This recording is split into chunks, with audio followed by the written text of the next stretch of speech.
Phil fails at writing a theme song. He doesn't know the words to sing. If success is the flash in the pan, my friend, then failure's most everything. Phil fails for you. What was discipline like? Was your dad the disciplinarian? Was your mom? Was it both? I think both of them were, and both of them, again, were overactivated at times, which certainly led to harm and abuse. And was that spankings? Challenges. Would they spankings and whippings and those kind of things? They didn't know what else. I mean, that was the favor of the day. Oh yeah. You know, when I was in elementary school in Mississippi, and the principal called my dad up to ask him if he could spank me, and I think that might have been the first year they actually made a phone call. Right. You know. So spanking, all paddle, that stuff was just the paddle in high school. Yeah, they would have it. The principal had it on the wall. He would pick down this paddle, and it was just was their technique. Yeah. Absolutely. Oh yeah, there were several abusive techniques coming out of the Catholic school. Unfortunately, my grandmother used to have me go out and find a stick. Oh yeah. And if I found one that was too small, she would go find this stick. So there was this evaluation of which of these sticks is big enough for me which is going to harm accept, and which of them is going to leave the smallest wound. It was crazy what we and I don't know that she actually hit me with the stick too many times, but that story sticks in my head. It's crazy what we grew up with, but here we are. Oh, man. So corporal punishment was a part of your childhood. Sure. I think it was a part of many people's childhood. And I imagine it wasn't a part of your children's childhood, was it? No, it was not. It was something that wasn't tolerated or accepted, in our family at all. And thankfully, my wife did not grow up in that kind of environment. Yeah. So your wife didn't grow up in that cycle of violence? No, she did not. She grew up with chaos and challenges at times, but it was more, relationship between child and parent. It was not, chaos or overwhelm. So those are good things. I think a lot about stopping the cycle of violence for me with my kids. When did you ever conceptualize your experience as a child as being a part of a cycle of violence? Did you ever think I need to end this here and do something different for my kids? And if so, how did you find role models for something different? Well, I mean, one of the interesting stories I tell when I'm working with in ADHD treatment early on is I was co-facilitating, or I was assisting a psychologist who was doing an ADHD parenting class. And I would assist him, and I would leave that parenting class and I would go to my own parenting class. So, I found a redirecting children's behavior, RCB parenting classes, which are still out there. It's a great relational parenting class, but that only came out of challenge of my own anger and challenge with my own children one or two times. And it was, thankfully, my wife is, very clear about these things. We don't use we don't use discipline in physical ways. It just doesn't work. So for me, it was going into my own parenting classes and going to get help, going to get counseling. You were doing your own work. Absolutely. How can you not do your own work? I tell parents, work on yourself 70% of the time, provide an environment the other 30% for your child safely to grow up in. Get out of their way. They're not you. Yeah. It's just the basics. Work on yourself. Create that environment. Right. I think of that saying. What is that saying? People do the best they can, and when they learn better, they do better. Right. They do the best they can, and when they find resources that, and so you're constantly harvesting, constantly sourcing, resourcing better ways to move forward. Right. And you did that. You were taking, what was the name of the relational model for kids? It was a redirecting children's behavior. And they still have that type RCB. Of thing? Yeah, it's a relational model that teaches parents about how to have a relationship with their children. It's funny. We did one of their models is family meetings, where you sit down and have meetings with your children with an agenda. And as the children get older, they can lead the meeting. They can take notes for the meeting. Well, we still have a journal of notes, from some of our family meetings when our kids were, 6, 7, 8 years old. And, it's, dad's got to chew with his mouth closed. Dad, stop interrupting the kids.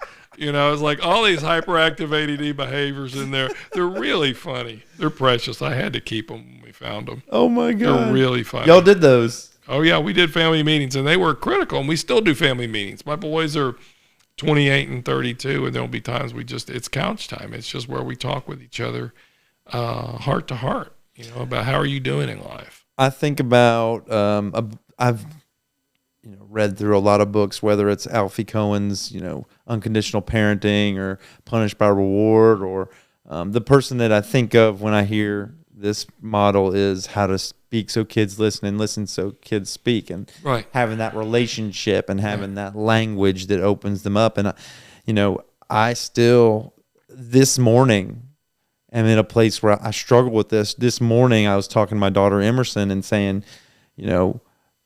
share with me what's going on for you so that I can work with you to make it better. And, I hear her say, you don't ever listen, things like that. And it's difficult for me to understand, is that the voice of a 15-year-old, every 15-year-old struggle of I'm not heard? Yeah. Or is that the voice of, someone that is meeting a dad that's not sufficient, not, properly parenting? It's hard for me to tease, or if it's just she's a young lady and there's also hormonal things that are going on there. I'm dog whistle PMS type of thing, and I don't think that's necessarily all of it, but that plays a role. All of these chemical puberty plays a role in their as a parent. You've got to stay in front of it.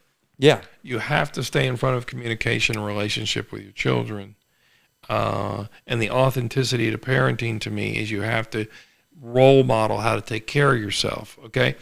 Children are born, right? We're all born with two inbred or inborn skill sets: feeling and observation. We learn language, we learn belief, we learn all these other rules and behaviors of how to interact with each other, but your children are watching you. And so because your children are watching you, you have to understand they're watching you on how to become an adult. Those are the tapes being recorded. Oh, there's a beautiful quote that comes to mind. Our children are watching us grow up. Yes. Too. Exactly. And if you don't respect that, so one of the most effective things I think parents can do is to take their own time out. Because when you have overactivated parents and overactivated children, that's where harm ensues. Yeah. It's just the nature of the beast. It's what happens. And so you really have to understand that if you don't take care of yourself, how can you take care of your children? And so the constancy of your own self-care is critical to be a good, healthy parent. And it sounds like not only for your own regulation, but also for them to witness that, Certainly. To model that. Absolutely. One of the other big things is I will tell parents, certainly as their children get into adolescence, is you are not your child's most important figure in their life. They're trying to develop away from you to be their independent sense of self. You got to get that maturity wise as a parent. You want to support them. I'm a huge guy around passion projects and mentors, and I set up both of my children with mentors and people to learn from. My wife did that.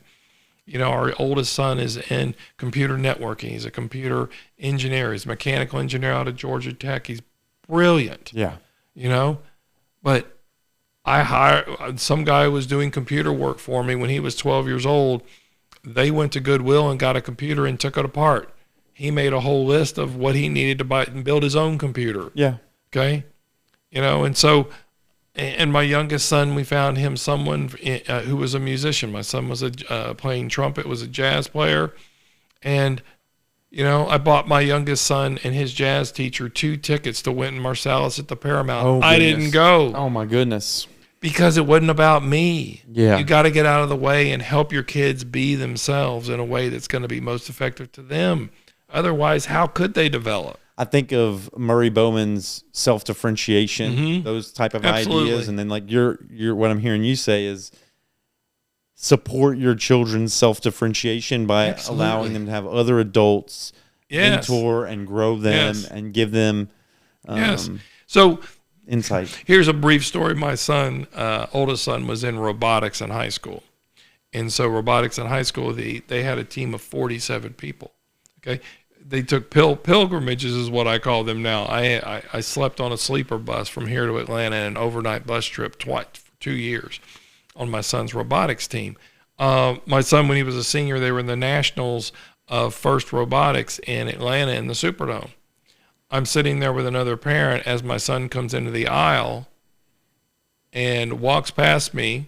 He might have said hi to me. I can't remember. But he made a beeline for Danny, who was a mentor engineer on the team, who was probably in his early 30s. He much more wanted to sit next to Danny to watch the robotics final. It certainly made sense to me, but it was just so telling to see my son walk past me and go and sit next to another adult male. Did it hurt? Absolutely, to some degree. Yeah. But it was just more of it was a disenchanted kind of, it's like, what? And I'm like, but that needs to happen. Yeah. I look back on it now. It's the most effective. But if you don't understand that as a parent, I would feel devastated, James. you get in the way. Oh, I would feel devastated. I could almost put myself there and be like, why? Right. I want to spend time with my kids. Well, sure you do. But the reality is you have to let them spend time with themselves, and that time will come back. Yeah. I always say the ugly secret for all of us growing up is, right, we don't want to be like our parents. And then by the time we get to 30 and we look back, we go, oh, I'm just like my parents. Because it's just genetics. It's just genetics,